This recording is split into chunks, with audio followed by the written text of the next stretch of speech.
بسم الله الرحمن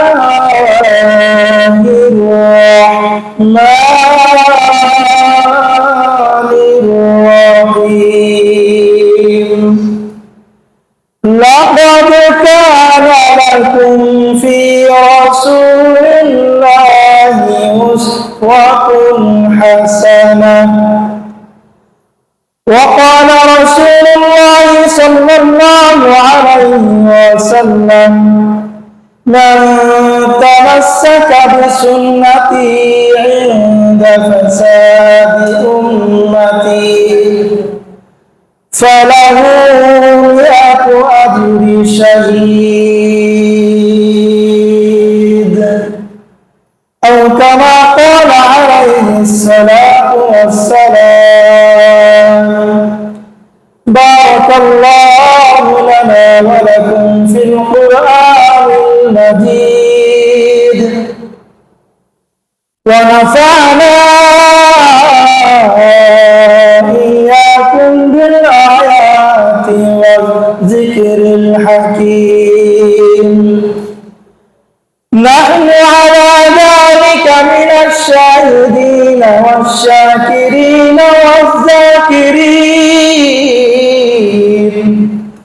والحمد لله رب العالمين. سجودش رحمة للعالمين سجودش رحمة للعالمين مسجد شد ہمارو زمین. اللهم صل على محمد وعلى آل محمد كما صليت على إبراهيم وعلى آل إبراهيم إنك حميد مجيد. اللهم بارك على محمد وعلى آل محمد كما باركت على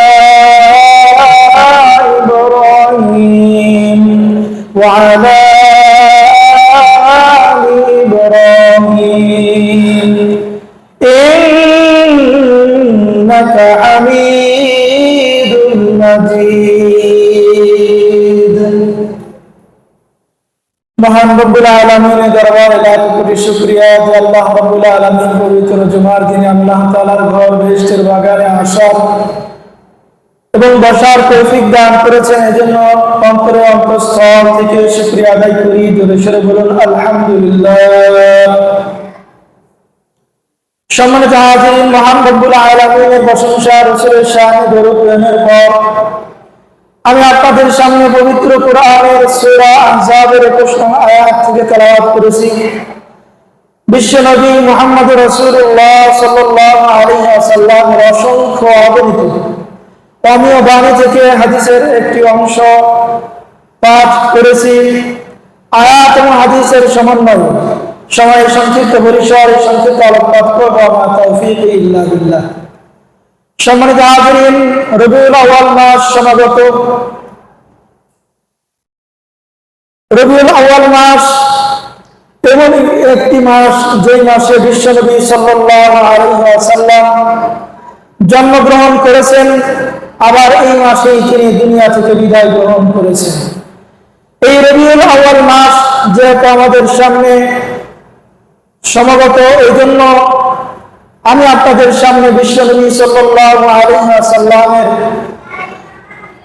মিলাদুন নবী এবং সিরাতুন নবী এই বিষয়ে সংক্ষিপ্ত আলোকপাত করব ইনশাআল্লাহ। আজকের আলোচ্য বিষয় হচ্ছে মিলাদুন নবী ও সিরাতুন নবীর পার্থক্য, উম্মতে মুসলিমার করণীয়।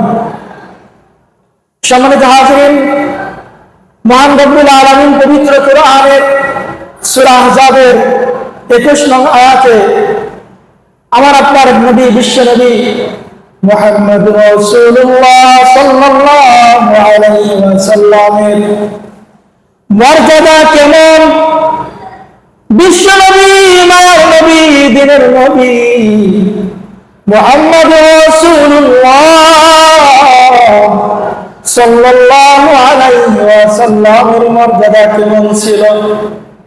আল্লাহ রাব্বুল আলামিন সূরা জাবের 21 নং আয়াতে আমাদেরকে জানিয়ে দিয়েছেন, লাকাদ কানা লাকুম ফি রাসূলিল্লাহি উসওয়াতুন হাসানাহ আহকামুল হাকিমিন। আল্লাহ রাব্বুল আলামিন পবিত্র কুরআনের আয়াতের মাধ্যমে জানিয়ে দিলেন, হে দুনিয়ার মানুষেরা শোনো শোনো, সর্বশ্রেষ্ঠ নবী খাতামুন নবিয়্যিন মুহাম্মদুর রাসূলুল্লাহ সাল্লাল্লাহু আলাইহি ওয়াসাল্লাম বলেন, এমন একজন আদর্শবান নবী যে নবীর জীবনে আমাদের জন্য উত্তম নমুনা, উত্তম আদর্শ রয়েছে, উত্তম মডেল রয়েছে। বিশ্ব নবী সাল্লাল্লাহু আলাইহি ওয়াসাল্লামের জীবনে আদর্শ রয়েছে, এই কথা আল্লাহ তাআলা সূরা আহজাবের 21 নং আয়াতে বললেন, লাকাদ কানা লাকুম ফি রাসূলিল্লাহি উসওয়াতুন হাসানাহ। তোমাদের জন্য রাসূল সাল্লাল্লাহু আলাইহি ওয়াসাল্লামের জীবনে উত্তম আদর্শ, উত্তম নমুনা মডেল রয়েছে। হে দুনিয়ার মানুষেরা, তোমরা তোমাদের জীবনটাকে কিভাবে চালাবে, কোন পথে চালালে দুনিয়া আখিরাতে তোমরা সফল কাম হবে, সে বিষয়ে আল্লাহ তাআলা বলে দিয়েছেন যে আমাদের জন্য নাজাতের একজন কান্ডারি, একজন হেদায়েত দানকারী, হেদায়েতের পথ প্রদর্শনকারী, তিনি আর কেউ নন, তিনি হলেন আমার আপনার নবী, মায়ার নবী, দিনের নবী মুহাম্মদ রাসূলুল্লাহ সাল্লাল্লাহু আলাইহি ওয়াসাল্লাম। সম্মানিত হাজিরিন, আল্লাহ রাব্বুল আলামিন সূরা আম্বিয়ায় ঘোষণা করেন, শুধু ওজুদাস রাহমাতাল লিল আলামিন, শুধু ওজুদাস রাহমাতাল লিল আলামিন, মসজিদে শুধু আমার ये ज़मीन वमा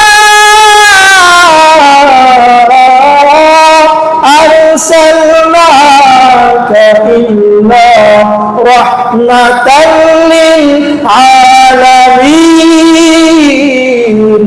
আমার আপনার নবী এমন নবী যিনি হলেন সারা জগৎ সময়ের জন্য, শুধু এই দুনিয়া নয়, শুধু এই দুনিয়ার জন্য তিনি রহমত নন, তিনি সারা জগৎ সময়ের জন্য রহমত, তিনি মানুষের জন্য রহমত, জিনের জন্য রহমত, ইনসানের জন্য রহমত, পাখি পশু সব কিছুর জন্য রহমত।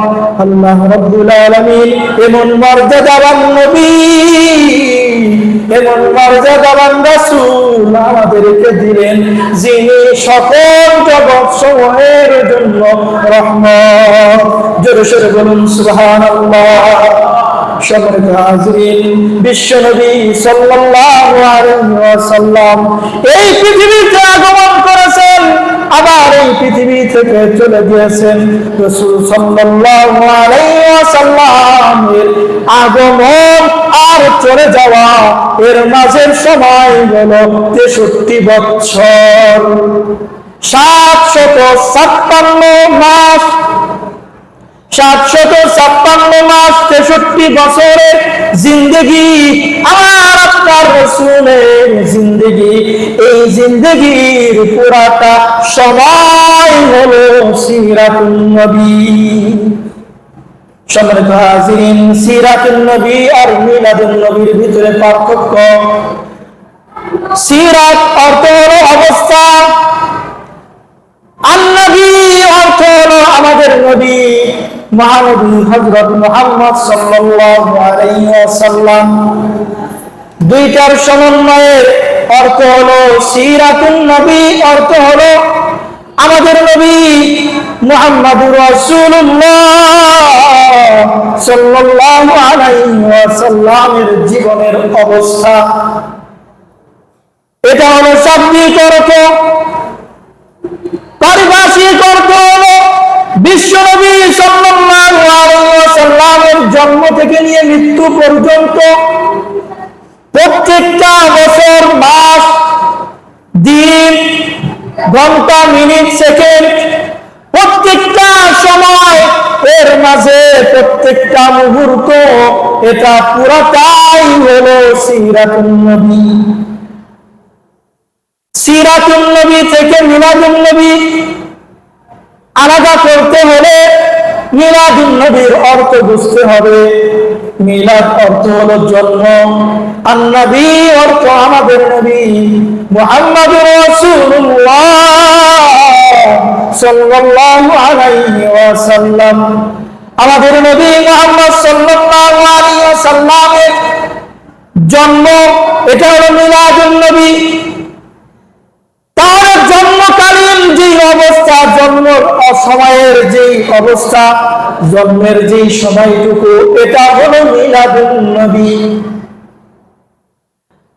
তাহলে দুটার মাধ্যমে বুঝতে পারলাম সিরাতুন নবী, মিলাদুন নবী হলো, মিলাদুন নবী হলো রাসূলের জীবনের জন্মকালীন একটা মুহূর্ত, অল্প কিছু, পুরাপুরি একদিনও নয়, একদিনের কিছু একটা মুহূর্ত। ওই সময়ের মধ্যে, ওই সময়, যেই সময়ের মধ্যে বিশ্বনবী সাল্লাল্লাহু আলাইহি ওয়াসাল্লাম জন্মগ্রহণ করেছেন, ওই সময়টাই হলো মিলাদুন নবী। আর সিরাতুন নবী জন্মের পর থেকে নিয়ে মৃত্যু পর্যন্ত পুরাটা সময় হলো সিরাতুন নবী। শাব্দিক ভাবে আমরা বুঝতে পারলাম সিরাতুন নবী আর মিলাদুন নবীর পার্থক্য কি। একটু সামনে আগায়।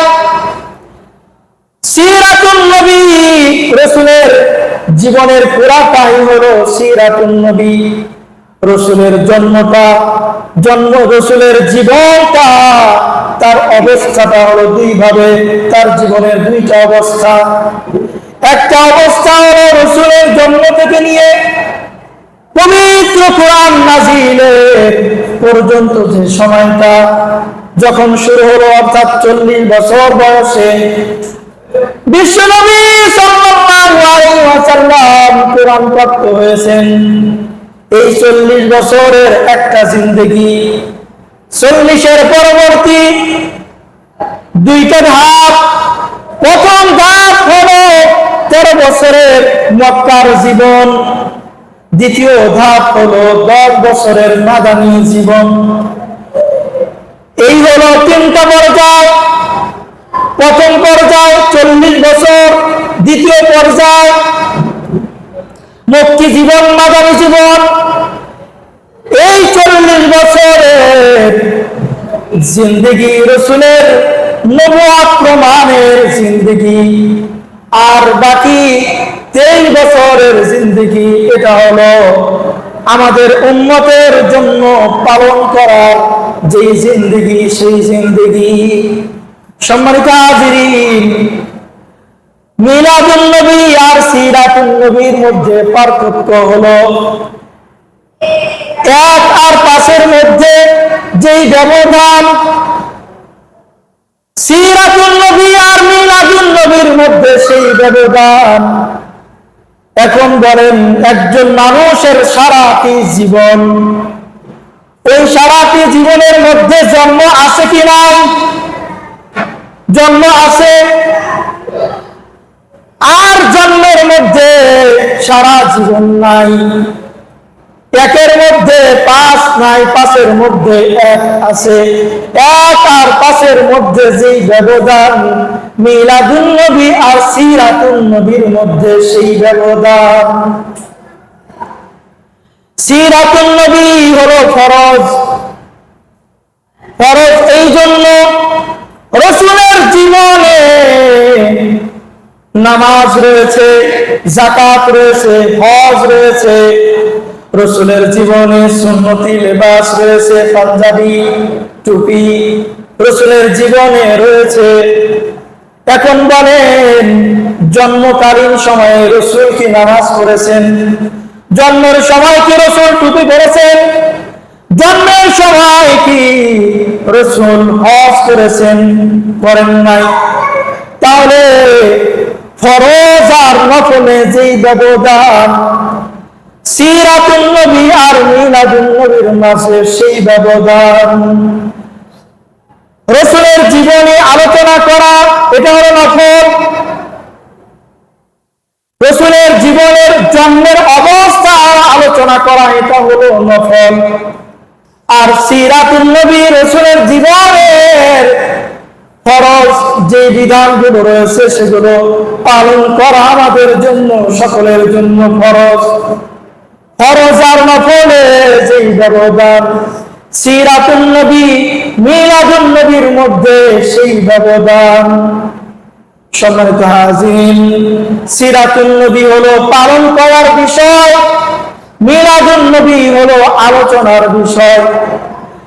মিলাদুন নবী আলোচনার বিষয় এইভাবে, মিলাদুন নবী রাসূলের জন্মের যে অবস্থা গুলো ছিল, জন্মের সময়ের যে অবস্থা, এগুলো শুধু আমরা আলোচনা করতে পারবো, পালন করা কারো পক্ষেই সম্ভব হবে না।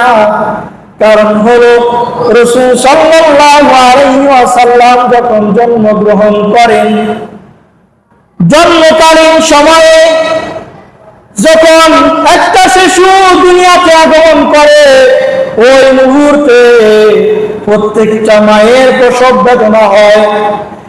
মায়ের ব্যথার কারণে, কষ্টের কারণে মা কান্নাকাটি করে, চিৎকার করে। তার কষ্ট এত বেশি হয় যেই কষ্টের কোনো সীমা নেই। সম্মানিত হাজিরিন, বিশ্বনবীর মা বিবি আমেনা ঘোষণা করেন, আমার মুহাম্মদ, আমার বেটা মুহাম্মদ যখন এই দুনিয়াতে আগমন করে, ওই মুহূর্তে জন্মকালীন যেই ব্যথা হয়, ওই ধরনের ব্যথা থেকে আমি মুক্ত ছিলাম। আরো জোরে বলুন সুবহানাল্লাহ। এখন বলেন তো, এই যে তার আম্মাজান ব্যথা মুক্ত ভাবে তার সন্তানকে প্রসব করাইলেন, এই পৃথিবীতে একজন মানুষ কি আছে যে বলতে পারবে তার মায়ের কোনো কষ্ট হয় নাই? অথবা কোন মা কি দাবি করতে পারবে তার বাচ্চা ভূমিষ্ঠ হওয়ার সময় প্রসবকালীন কোনো ব্যথা হয় নাই? আছে কি? নাই।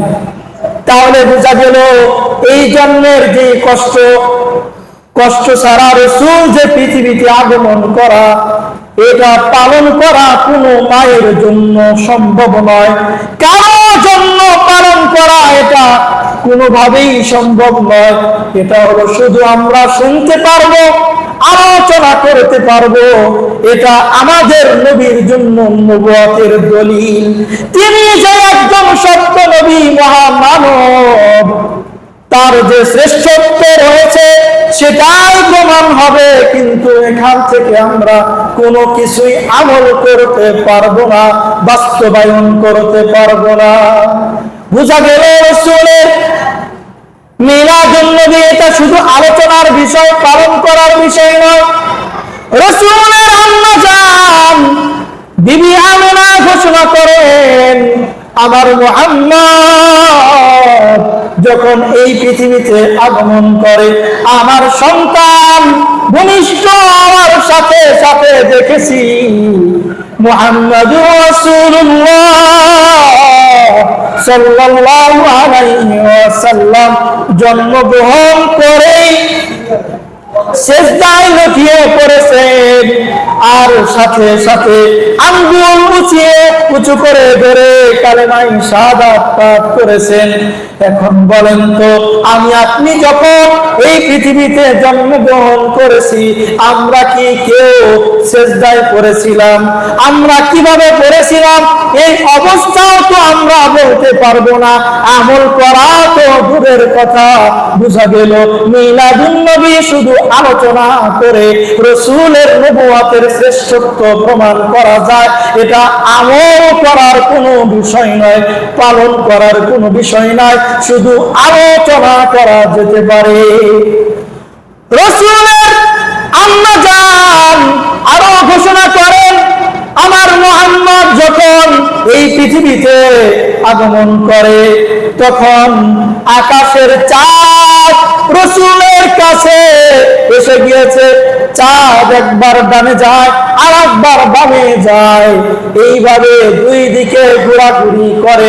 আর বিশ্বনবী সাল্লাল্লাহু আলাইহি ওয়াসাল্লাম চাঁদের সাথে খেলাধুলা করতে থাকেন। জোরে সোরে বলুন সুবহানাল্লাহ। আমার আপনার জন্মের সময় অথবা পৃথিবীর কোন বাচ্চা ভূমিষ্ঠ হওয়ার জন্মের পর কার জন্য আকাশের চাঁদ দুনিয়াতে এসেছিল? আছে কি কেউ?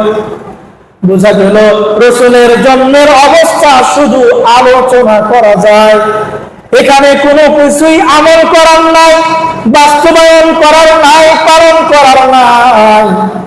রাসূল যখন জন্মগ্রহণ করেন ওই সময় কাবা ঘরে মূর্তি পূজারীরা 307টি মূর্তি রেখে দিয়েছিল।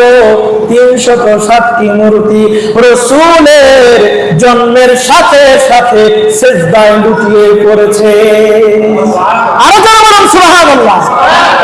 আমার আপনার কার জন্মের সময় কোন মন্দিরের মূর্তি জমিনে লুটিয়ে পড়েছে এমন কোন বাপের বেটা আছে কি সে বলতে পারবে তার জন্মের সময় অমুক এলাকার মন্দিরের মূর্তিগুলো লুটিয়ে পড়েছে?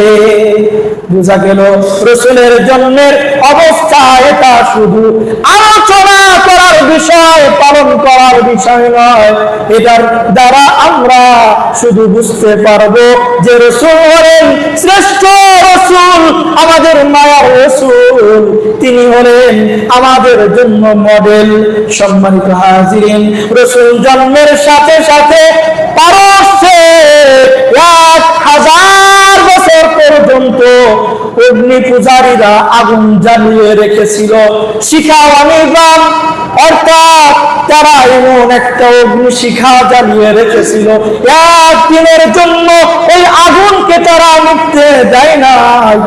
1000 বছর পর্যন্ত ওই পারস্যের আগুন জ্বলন্ত ছিল। বিশ্বনবী মুহাম্মদুর রাসূলুল্লাহ সাল্লাল্লাহু আলাইহি ওয়াসাল্লাম দুনিয়াতে আগমনের সাথে সাথে হঠাৎ করে পারস্যবাসীদের ওই আগুনের কুণ্ডলী নিভে গেল। জোরে সোরে বলুন আল্লাহু আকবার। সম্মানিত হাজিরিন, বিশ্ব নবীর জন্মের সাথে সাথে পারস্যবাসী 1000 বছরে আগুন নিভে গিয়েছিল। আমার আপনার কার জন্মের পর কার আগুন, কার কুপার মোমবাতির আগুন নিভে গিয়েছিল? বুঝা গেল রাসূলের জন্মের অবস্থা শুধু আলোচনা করা যায়, পালন করা যায় না। সম্মানিত হাজিরিন, রাসূলের জীবনটা দুই ভাগে বিভক্ত। 40 বছর হলো নবুয়তের আগের, কোরআন নাজিলের আগের, আর পরবর্তী 23 বছর হলো কোরআন নাজিলের পরের। তাহলে রাসূলের জীবনের 40 বছর কি কাজে লাগবে? রাসূলের জন্মের এই 40 বছর কি কাজে লাগবে?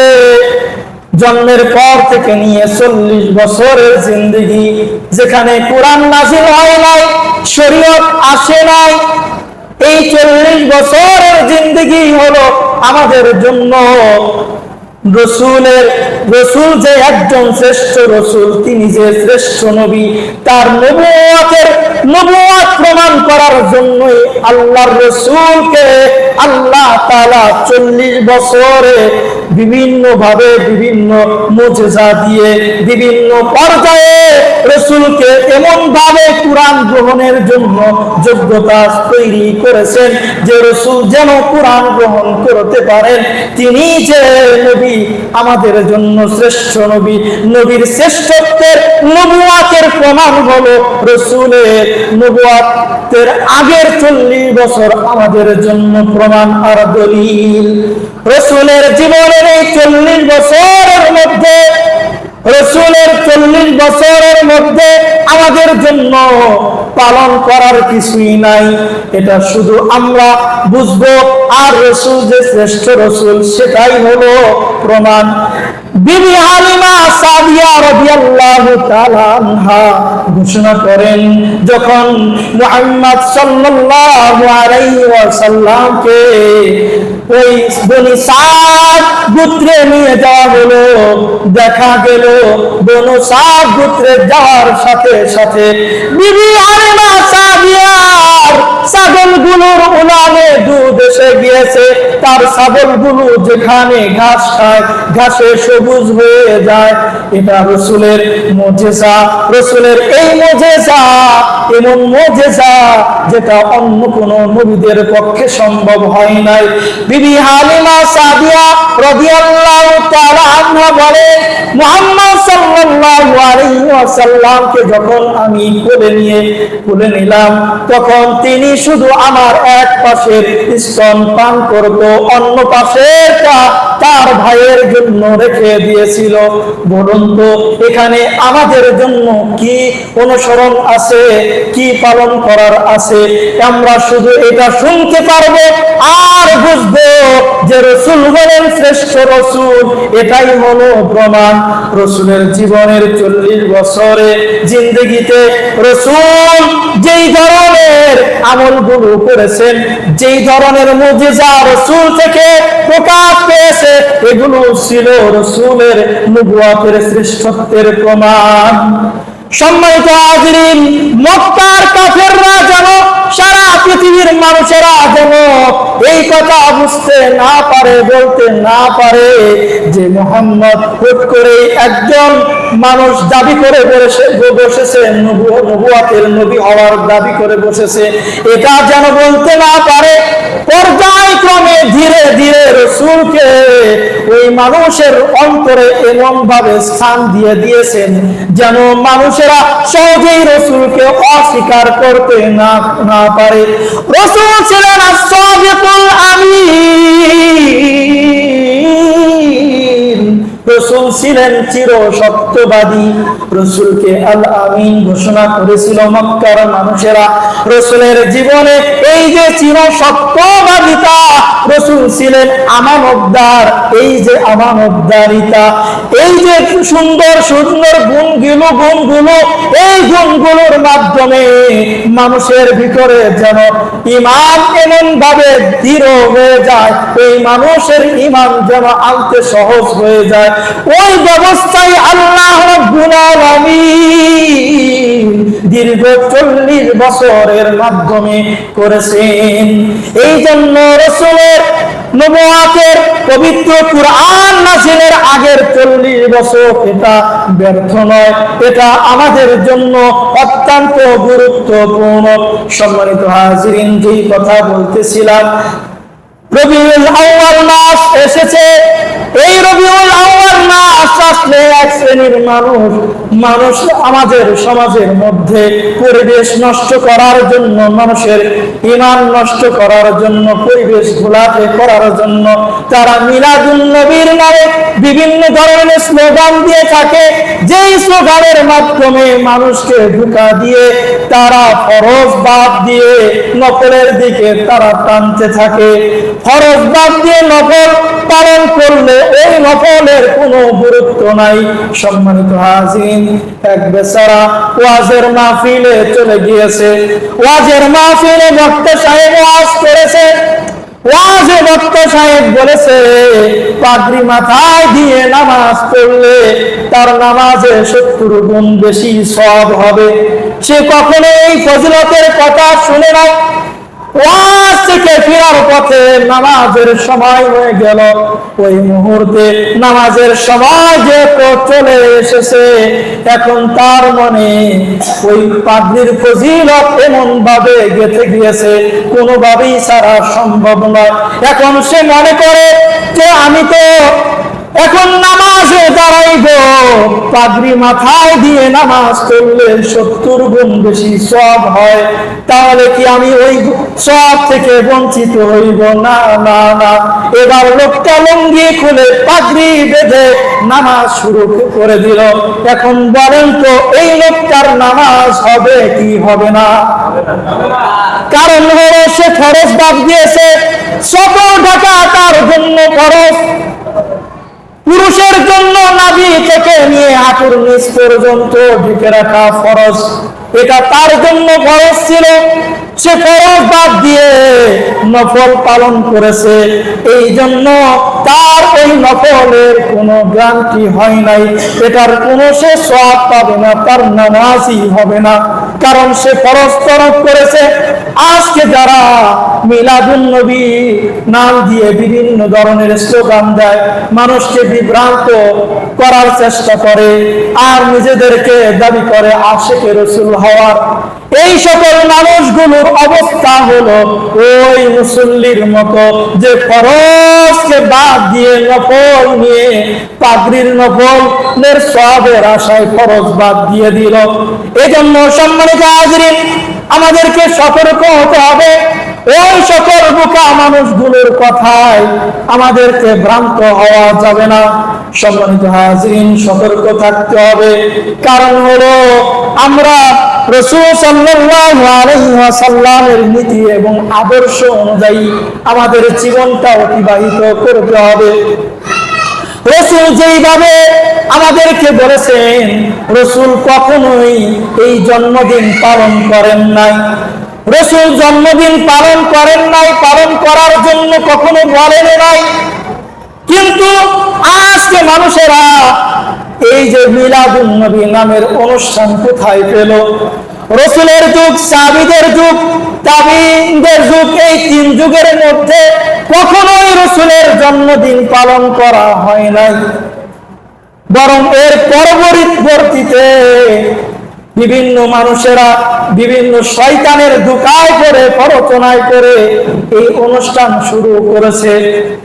আমরা কি রাসূলের সাহাবীদের চাইতে বড় হয়ে গেলাম? কি বলেন, আমরা কি রাসূলের সাহাবীদের চাইতে বড়? রাসূলের সাহাবীরা কখনো রাসূলের জন্মদিন পালন করেন নাই, মিলাদুন নবী পালন করেন নাই। তাহলে আমরা কেন মিলাদুন নবী পালন করব? আচ্ছা, রাসূলের সাহাবীরা গেল, তার পরবর্তীতে সাহাবীদের ছাত্র যারা ছিল তাবিঈন, তারাও কখনো এই মিলাদুন নবীর অনুষ্ঠান পালন করেন নাই।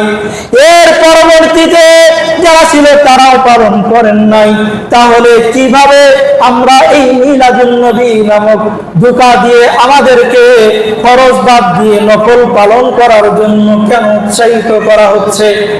এজন্য সম্মানিত হাজির, আমাদেরকে একটু বুঝতে হবে, এটা হলো মুনাফিকদের কাজ। মুনাফিকরা চায় না ইসলামের সঠিক অনুসরণ করার জন্য।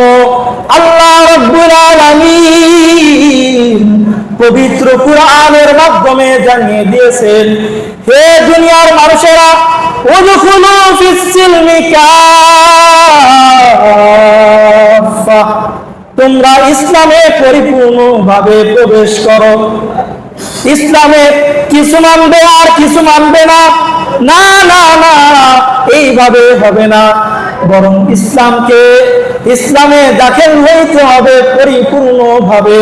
কিছু মানবেন আর কিছু ছাড়বেন না, না না। ইসলামকে যেইভাবে মানার জন্য রাসূল বলেছেন, ওইভাবেই আমাদেরকে মানতে হবে। যেইভাবে আল্লাহ তাআলা নির্দেশ দিয়েছেন, ওইভাবেই আমাদেরকে পালন করতে হবে। আল্লাহর বাহিরে, আল্লাহর হুকুমের বাহিরে, রাসূলের সুন্নাহ আদর্শের বাহিরে আমাদেরকে যাওয়া যাবে না। রাসূলের আদর্শ থাকার পরেও যদি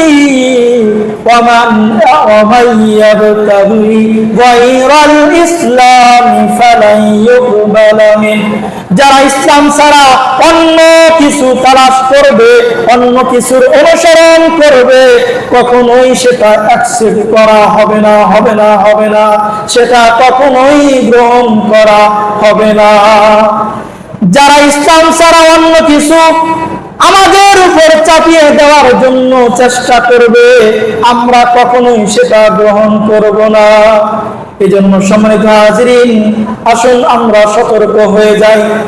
ফেসবুক, ইন্টারনেটের মাধ্যমে, বিভিন্ন মাধ্যমে আজকে মিলাদুন নবীর প্রচার করা হচ্ছে।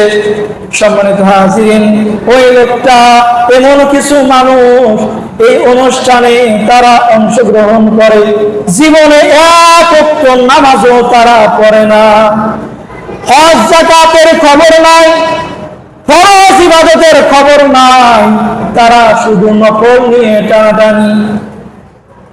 ফরজ বাদ দিয়ে নফল পালন করলে সেটা কখনোই গ্রহণযোগ্য হবে না। সম্মানিত হাজিরিন, তাহলে সিরাতুন নবী, মিলাদুন নবীর যে পার্থক্য, এই পার্থক্য বুঝে আমাদের জীবনটা পরিবর্তন করা দরকার। কারণ হলো, আমরা যদি এখনই সতর্ক না হই, আমরা যদি এখন থেকেই মানুষদেরকে সতর্ক না করি, আমাদের জন্য কোনোভাবেই ইসলাম মেনে আমাদের জীবনটা পরিচালিত করা সম্ভব হবে না। সম্মানিত হাজিরিন, আজকে আমাদের যে অবস্থা, আমাদের সমাজের ভিতরে মানুষদেরকে বিভ্রান্ত করার জন্য যারা বলতেছে মিলাদুন নবী পালন করতে হবে, আবার এমন কথাও তারা বলে সিরাতুন নবী বাদ দিতে হবে। এখন বলেন তো, আমরা যদি রাসূলের শুধু জন্মের অবস্থা নিয়েই ফালাফালি করি, রাসূলের পুরা জীবনের অনুসরণ যদি আমরা না করি, রাসূলের কোরআন, রাসূলের কাছে নাযিলকৃত কোরআন যদি আমরা না মানি, রাসূলের সুন্নাহ আদর্শ যদি আমরা না মানি, শুধু জন্মকালীন অবস্থা দিয়ে কি আমাদের পুরা জীবন চালানো সম্ভব কিনা? সম্ভব নয়। কারণ কোরআন বাদ দিয়ে, রাসূলের সুন্নাহ বাদ দিয়ে শুধু জীবনের একটা অবস্থা নিয়ে আমার পুরা জীবনটা পালন করা সম্ভব হবে না, হবে না। এজন্য আসুন আমাদের জীবনটা পরিবর্তন করি, ইসলামকে জানার চেষ্টা করি, মানার চেষ্টা করি। যদি আমরা ভালোভাবে ইসলাম জানতে পারি, মানতে পারি, জানলেই মানতে পারি।